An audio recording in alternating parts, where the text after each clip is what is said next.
আজকের গল্পটা মোটামুটি 11 বছর আগের গল্প। তখন তেনুঘাট নবোদয় বিদ্যালয়ে এসেছিলেন হাজারিবাগ নবোদয় বিদ্যালয়ের একজন স্যার, যিনি ম্যাথমেটিক্সের, কিন্তু ছবি আঁকতে খুব ভালোবাসতেন। আর সেই সূত্রেই আমার সঙ্গে হাঁটতে গিয়ে ওনার পরিচয় হয়েছিল। তো আমি তো ওনার ছবি আঁকার খুব প্রশংসা করছিলাম। উনি আমার সঙ্গে কথা বলে বেশ মুগ্ধ হয়েছিলেন এবং আমাকে জানিয়েছিলেন, আপনি তো আমার ছবি আঁকা দেখেছেন, আমার আসল নেশা অন্য জায়গায়। আমি জিজ্ঞেস করলাম, আর কি নেশা আছে স্যার? উনি বললেন, শিকার করার নেশা। হাজারিবাগের প্রান্তিক যে এলাকাগুলো, যে জঙ্গলময় এলাকাগুলো, সেই এলাকাগুলোতে মাঝে মাঝে চিতাবাঘ আর নেকড়ে বাঘের ভীষণ উপদ্রব হয়। তা সেই রকম যদি কখনো দিন আসে, আমি অবশ্যই আপনাকে একবার ডাকব।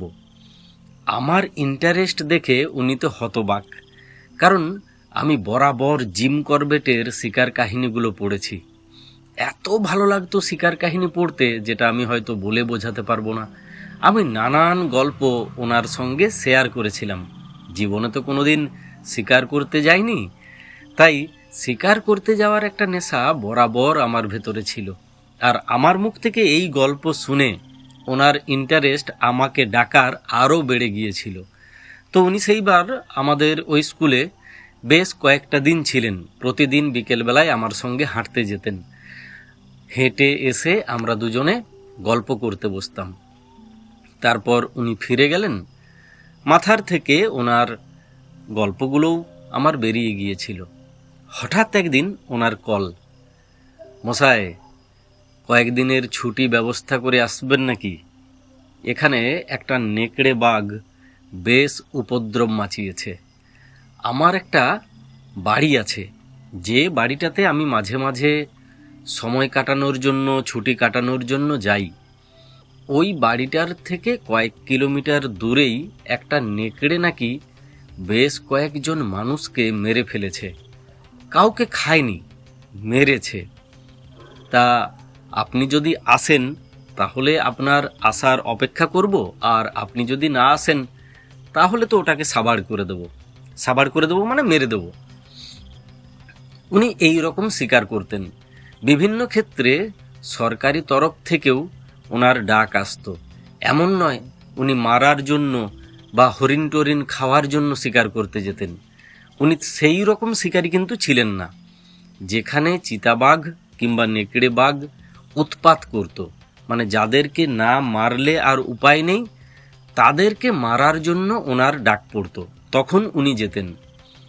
আমি তো ঘটনাটা বললাম প্রথমে আমাদের স্কুলের ভাইস প্রিন্সিপাল স্যারকে। উনি বললেন, ঠিক আছে, 2-4 দিনের ব্যাপার, চলুন, আমি না হয় প্রিন্সিপাল স্যারকে বলে দিচ্ছি আপনার ছুটির ব্যবস্থা করে দিতে। উনি আমাকে ছুটির ব্যবস্থা করে দিলেন। আমি ঠিক করলাম এখান থেকে আগে বাড়ি যাব, বাড়িতে গিয়ে নিজের জুতোগুলো নেব, যে জুতোগুলো পরে আমি বনে জঙ্গলে ঘুরে বেড়াতাম, প্রায় হাঁটু পর্যন্ত জুতো। ওই জুতোগুলোর জন্য প্রথমে বাড়ি এলাম। বাড়ি থেকে একদম সোজা হাজারিবাগ। হাজারিবাগ পৌঁছে দেখছি ওনার গাড়ি আমার অপেক্ষায়। উনি আসেননি, ড্রাইভারকে পাঠিয়ে দিয়েছেন। সেই গাড়িতে করে একদম ওনার বন বাংলোতে। বন বাংলো বলছি এই কারণেই, কারণ চার পাশে আর কোনো বাড়ি নেই, শুধুমাত্র ওই একটি বাংলো। শিকার করার জন্য, শিকার করার জন্য, সময় কাটানোর জন্য, আড্ডা দিতে যাওয়ার জন্য। মানে যখন ওনার মন ভালো লাগতো না, তখন উনি ওই বাড়িটাতে গিয়ে থাকতেন। ওই বাড়িটিতে থাকতো একটি চাকর, আর কেউ ছিল না, উনি দেখাশোনা করতেন। তো তাকে বলা ছিল আমি আসছি। বনমোরগের ঝোল আর ভাত দুপুরবেলায় যখন ওখানে পৌঁছালাম, তখন মোটামুটি 2টো পেরিয়ে গেছে। পিটপিট পিটপিট করে বৃষ্টি পড়ছে। ভদ্রলোক বললেন, আপনার কিন্তু ইন্টারেস্ট আছে মশাই। আমার এক ডাকেই যে আপনি আসবেন, এটা কিন্তু আমি কল্পনা করিনি। আর আমিও কল্পনা করিনি জায়গাটা এত শুনশান, এত নিরিবিলি। আমি শুনেছিলাম উনি সময় কাটানোর জন্য একটা বাংলোতে থাকেন। আমি ভেবেছিলাম বাংলো মানে আর কি হবে, গ্রাম থেকে বা এলাকা থেকে কিছুটা দূরে। কিন্তু একদম জঙ্গলের ভেতরে, কেউ কোথাও নেই, সেই রকম জায়গাতে একটা বাড়ি, দোতলা বাড়ি। বেশ বড় সড়ো বাড়ি, মস্ত বেড় দেওয়া, যাতে হাতি টাতি ঢুকতে না পারে বা বন্য কোনো জন্তু যাতে ভেতরে ঢুকতে না পারে। বেড়ের বাইরেটা যেটা মূল গেট, যেটা বেড়ের ভেতরে ঢুকছে মূল গেট, সেটা বিরাট বড় রেলিং দেওয়া গেট, মস্ত একটা তালা ঝোলানো ছিল। তা ভদ্রলোকের সঙ্গে খাওয়া দাওয়া করে বিকেলবেলাতে সেই নেকড়েটাকে নিয়ে কথা হচ্ছে। 12-14 জনকে অলরেডি সেই নেকড়ে মেরে দিয়েছে, প্রত্যেকেই আদিবাসী।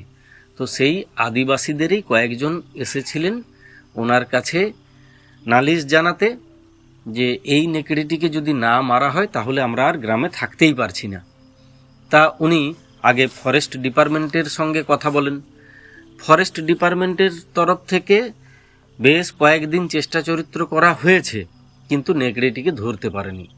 ওই নেকড়েটিকে গ্রামেগঞ্জের লোকেরা নাম দিয়েছে শয়তান। ও যে কোথায় গায়েব হয়ে যায়, কোথায় যে চলে যায় জানতেই পারা যায় না। হঠাৎ করে এসে আক্রমণ করে, বাস গায়েব। এই ঘটনাটা ভদ্রলোক আমাকে জানালেন যে নেকড়েটি কিন্তু আর 5টি নেকড়ে বাঘের মতো মোটেও না, এ একদম অন্যরকম, এ গায়েব হয়ে যায়। ঠিক আছে, লোককে ধরে চলে যায়, লোককে ধরলো মারলো না, নিয়ে যায় না। এ আবার খায় না কাউকে, ও কোন রকমের আচড় ঠাচড় দিয়ে পালায়, আচড় টাচড় কামড় টামড় দিয়ে পালিয়ে যায়। 12-14 জনকে মেরে দিয়েছে। আহত অনেকেই, ফরেস্ট ডিপার্টমেন্টের একজনও আহত।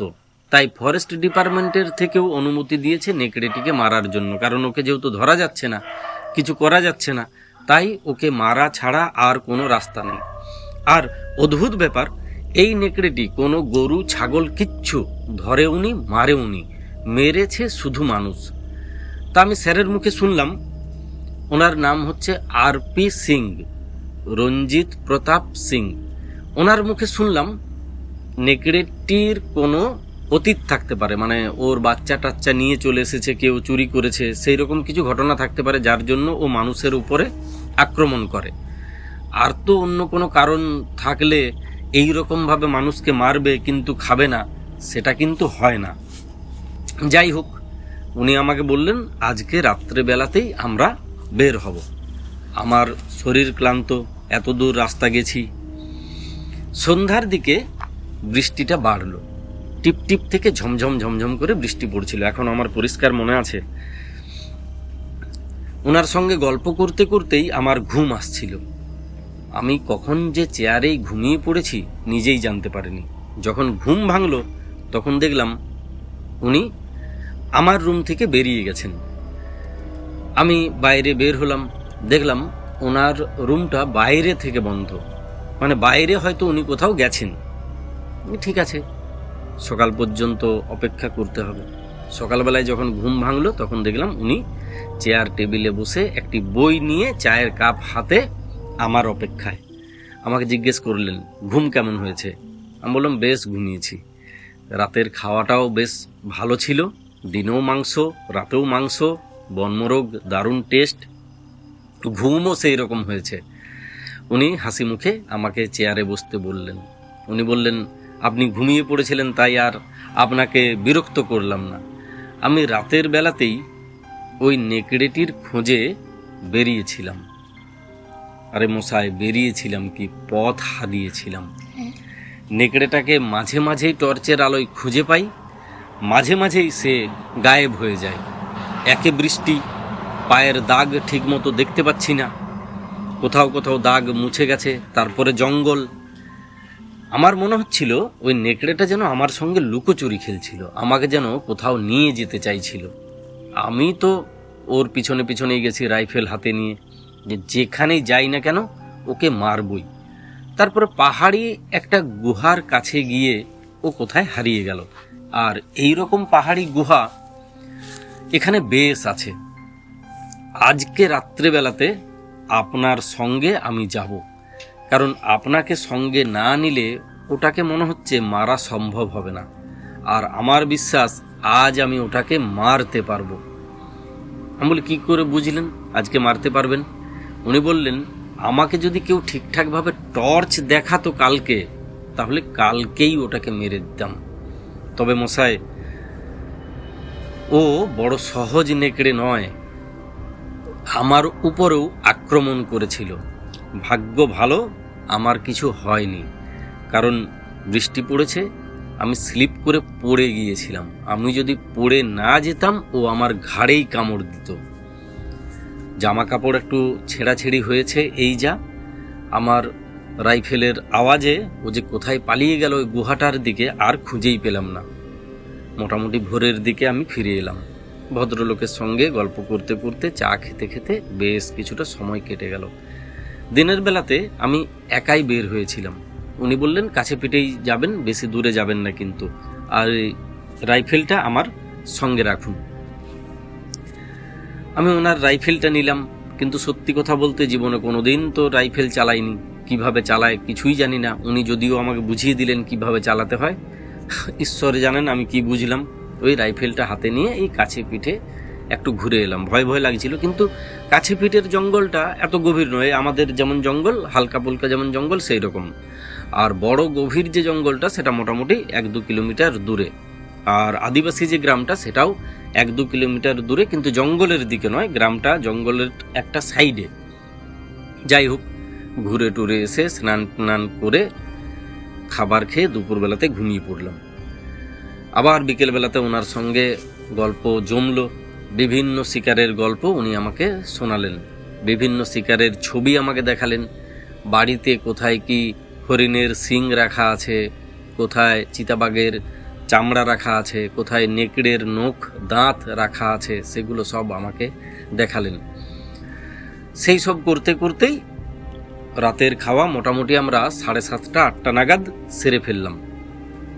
বাস এবারে বের হব ওই বাঘটার সন্ধানে, নেকড়ে বাঘটার সন্ধানে। আমার দায়িত্ব টর্চ দেখানো, ওনার দায়িত্ব গুলি চালানো। আর টর্চ দেখানো শুধু না, আমার উপরেও তো আক্রমণ হতে পারে, আমরা দুজনেও তো আলাদা আলাদা হয়ে যেতে পারি। তাই উনি আমাকেও একটা রাইফেল দিয়েছেন। আমার রাইফেলটা একটু ছোট, ওনারটা বেশ বড়। আমাকে বললেন বিপদ যদি বোঝেন তবেই চালাবেন, নতুবা চালাবার দরকার নেই, আমি তো আছি। আর আজকে কিছু হবে না মশাই, আজকে ও মরবেই। ও মরবে বলেই তো কালকে আমি ফিরেছি, নতুবা তো কালকে আমার ফেরার কথা ছিল না। চলুন একদম ওর ঠেকের কাছে যাই, যেখানে ও থাকে। ফালতু এদিক সেদিক খোঁজাখুঁজি করে ওই ঝোপে মুরগি এড়ে কোনো লাভ নেই। মুরগি এড়ে মানে মুরগিকে ঝোপে বেঁধে রেখে ওকে ডাক দেওয়া, ওই সব করে কোনো লাভ নেই। আমি মোটামুটি জানি ওর ঠিকানা কোথায়, কোথায় ওকে দেখতে পাবো জানি, সেখানে চলুন। ওখানে যেতে যেতেই বেশ কয়েকবার কিন্তু নেকড়েটার ডাক শুনতে পেলাম। আর নেকড়ের ডাক কিন্তু শেয়াল কিংবা বাঘের মতো না, নেকড়ের ডাকটা আউ আউ এইরকম ভাবে নেকড়ে ডাকে। আমাদের মনে হলো ও যেন ডেকে আমাদেরকে পথ চিনিয়ে দিচ্ছে, যে কোন দিক দিয়ে গেলে ওর দেখা মিলবে। যদিও ভদ্রলোক বলছেন আমার রাস্তা চেনা, এই জঙ্গলের রাস্তা ধরেই আমি যেতে পারবো। যেহেতু বৃষ্টি হয়েছে এবং এখনও টিপটাপ টিপটাপ বৃষ্টি হচ্ছে, তাই আমি বড় জুতোগুলো পরে নিয়েছিলাম, কারণ হাজারিবাগের ওই জঙ্গলগুলোতে প্রচুর জোঁকের উপদ্রব। জোঁক যে আমাকে ধরে না সেটা তো পরবর্তীকালে জেনেছি, যখন মরিচবাড়ি গেছি, মানে আমার শ্বশুর বাড়ি যখন গেছি, ওখানেও তো প্রচুর জোঁক, কিন্তু জোঁকে আমাকে ধরে না, কাছে আসে চলে যায়। জানি না আমার রক্তে কি এমন ভেজাল আছে যে জোঁক আমাকে ধরে না। কিন্তু আমি ওই বড় বড় জুতো, কারণ সাপ থাকতে পারে, আরও অনেক কিছু থাকতে পারে, পোকামাকড়, তাই ওই বড় বড় যে গামবুট টাইপের যে শুগুলো বড় বড়, জানি না ওটার নাম কি, যেটা হাঁটুর কাছ পর্যন্ত শিকার করতে গেলে যেটা পরে, সেই রকম। মানে আমাকে দেখে বেশ শিকারি শিকারি মনে হচ্ছে, ওনার চাইতেও বেশি শিকারি আমাকে মনে হচ্ছে, অথচ শিকারের শটুকুও আমি জানি না। ভদ্রলোক মোটামুটি আমাকে ওই জঙ্গল দিয়ে যেতে যেতে যা শোনালেন, তাতে বুঝলাম এই নেকড়েটি সত্যি সত্যি আর 5টি নেকড়ের মতো কিন্তু নয়। এই নেকড়েটি কেন শয়তান নাম পেয়েছে সেটা ওনার কথা শুনেই বুঝলাম।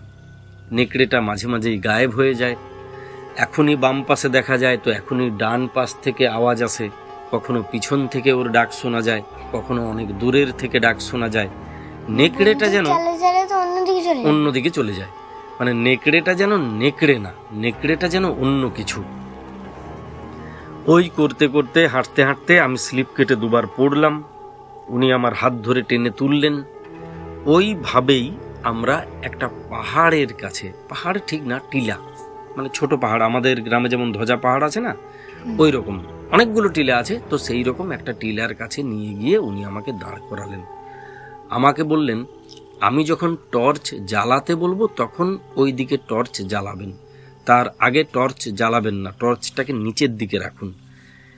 সরাসরি চোখে যদি ওর আলো পায় তাহলে ও পালিয়ে যেতে পারে। হঠাৎ আমাদের কাছাকাছি ওর ডাক ভেসে এলো। মোটামুটি আমাদের থেকে ওই 70-80 ফুট দূরে যেন ও আছে। একটা মোটকা গন্ধ, মানে বাজে একটা গন্ধ আসছে নাকে। যাই হোক, উনি আমাকে বললেন টর্চ জ্বালাবেন না, রেডি থাকুন, ও কিন্তু কাছে পিঠেই আছে। আমি অন্ধকারে কিছুই বুঝতে পারছি না, কোন দিক থেকে গন্ধ আসছে কিছুই বুঝতে পারছি না, কোন দিক থেকে ডাকটা আসছে এটুকুই বুঝতে পারছি। এমন সময় উনি দুড়ুম করে একটা গুলি চালিয়ে দিলেন। যেই গুলি চালিয়েছেন আমি তো সেই চমকে উঠেছি। উনি বললেন, আপনি দেখতে পেয়েছিলেন? আমি বললাম, না, কিছুই তো দেখতে পাইনি। উনি বললেন, ঝোপের আড়ালে ওর চোখ দুটো জলজল করছিল, সেটা দেখেই গুলি ছুড়লাম। অন্য কোনো বাঘ, নেকড়ে বা অন্য কোনো পশু যদি হতো 100% মারা যেত, কারণ আমি একদম চোখ লক্ষ্য করেই গুলিটা চালিয়েছি। এ মরেনি, এ বিন্দুমাত্র আঘাত পায়নি, আমি 100% শিওর এ এইভাবে মরবে না। তারপরেই উনি বললেন, ওই গুহাটার দিকে টর্চ ফেলুন। আমি সঙ্গে সঙ্গে যেই টর্চ ফেলেছি দেখছি গুহা একটা, গুহা বলতে বিরাট বড় কিছু না, এই যে টেন্ট হাউসগুলো হয় না, বা তাঁবুগুলো, যে তাঁবুগুলো, সেই তাঁবুগুলোর মুখের মতো একটা মুখ দেখা যাচ্ছে, আর তার বাইরেটাতে দাঁড়িয়ে আছে বিরাট চেহারা, মানে আর 5টা নেকড়ে বাঘ। আমি যেরকম নেকড়ে তো আমাদের এখানেও আসতো মাঝে মাঝে, আমাদের গ্রামের জঙ্গলেও মাঝে মাঝে আসতো। তুই যখন ছোট, কিছুই না, ওর প্রায় ডবল। তুই যখন ছোট তখন একদম নেকড়ে বাঘের কাছে আমি মোটরসাইকেলটা নিয়ে গিয়েছিলাম, তোর মাকে জিজ্ঞেস করবি, তো সেটা তো অ্যালসেসিয়ান কুকুরের মতো। তো এটা মোটামুটি 2টো অ্যালসেসিয়ান কুকুরের মতো বিরাট চেহারা, গোটা গা ভালুকের মতো লোম, আর দাঁত মানে 1.5 পাব করে দাঁতগুলো হবে, এত বড় বড় দাঁত। সে যে তাকিয়ে আছে আমাদের দিকে, পুতুর যেমন মুখ শুকিয়ে গেছে, আমাদের মুখও কিন্তু সেই রকম শুকিয়ে গেছে।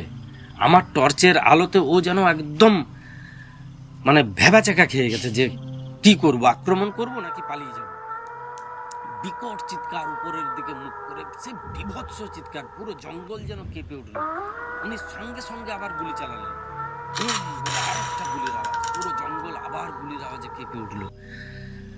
উনি ছুটলেন, উনি আমাকে বললেন, পিছনে পিছনে আসবেন, আপনি কিন্তু গুহার ভেতরে যাবেন না, পিছনে পিছনে আসবেন, আমি টর্চ দেখাবো কেমন করে।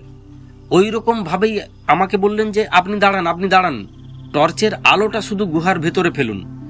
আমি টর্চের আলোটা গুহার ভেতরে ফেলেছি, উনি ভেতরে ঢুকে গেছেন। ভেতর থেকে একটা দুম করে আবার আওয়াজ এলো। তারপরে উনি বাইরে বেরিয়ে এলেন, হাসি মুখে বাইরে বেরিয়ে এসে একটা চুরুট ধরালেন, সিগারেটের চাইতে বড় মোটা চুরুট ধরালেন। চুরুট ধরিয়ে বললেন, আমি জানতাম ও আজ মরবেই, ওকে কিন্তু আমি এমনি এমনি মারতে পারতাম না, ও মরে গেছে, আর কোনোদিন ও ফিরবে না। আমি বললাম, তাহলে মিশন সাকসেস, এবার কি গ্রামে গিয়ে গ্রামবাসীদেরকে খবর দেবেন না কি করবেন? উনি বললেন, একবার ভেতরে যান, গিয়ে দেখুন ওর চেহারাটা, আকাশের দিকে চোখ বড় বড় করে ও মরে পড়ে রয়েছে। আমি বললাম, যদি না মরে বা আধমরা অবস্থায় থাকে তখন তো। আমাকে বললেন, ধুর ধুর ধুর, আপনাকে আক্রমণ করবে ভাবছেন তো, মোটেও না, আপনি ভেতরে যান, ও মরেছে। আমি আস্তে আস্তে ভয়ে ভয়ে টর্চ নিয়ে, ওই ছোট রাইফেলটা নিয়ে ভেতরে গেলাম।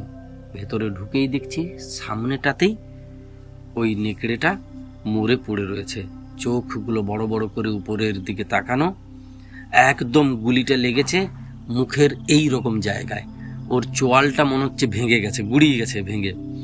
তখনও পর্যন্ত কিন্তু লেজটা ঝটপট ঝটপট ঝটপট ঝটপট করছে, মানে মরে যায়নি পুরোপুরি। তবে ও যে আর উঠতে পারবে না বা উঠলেও যে আর কামড় দিতে পারবে না, এটা বোঝা যাচ্ছে যে চোয়ালটা মানে পুরো একদম দুর্বল। চোয়ালটাই ভেঙে গেছে। আবার একটা জিনিস দেখলাম যে ওর চোখ মোটামুটি স্থির, মানে চোখগুলো যেন স্থির হয়ে গেছে। আমি বললাম যাক, নেকড়েটা মরেছে। এই করে টর্চ নিয়ে ভেতরটা যখন দেখতে যাচ্ছি তখন তো আমি একদম অবাক। আমি দেখছি রঞ্জিত স্যারের মতোই একটা লোক ভেতরে মুখ থুবড়ি খেয়ে পড়ে, মানে সেই যেন মুখ গাদা দিয়ে শুয়ে রয়েছে। আমি বলি এটা আবার কে ভেতরে? আমি কাছে গেলাম, দেখছি হালকা একটা পচা পচা গন্ধ আসছে। হাতের রাইফেলটা সেই রাইফেলটাই, যে রাইফেলটা নিয়ে আজকে বেরিয়েছেন। আমি মানে পুরো সব একই, যেগুলো তোমার দেখা।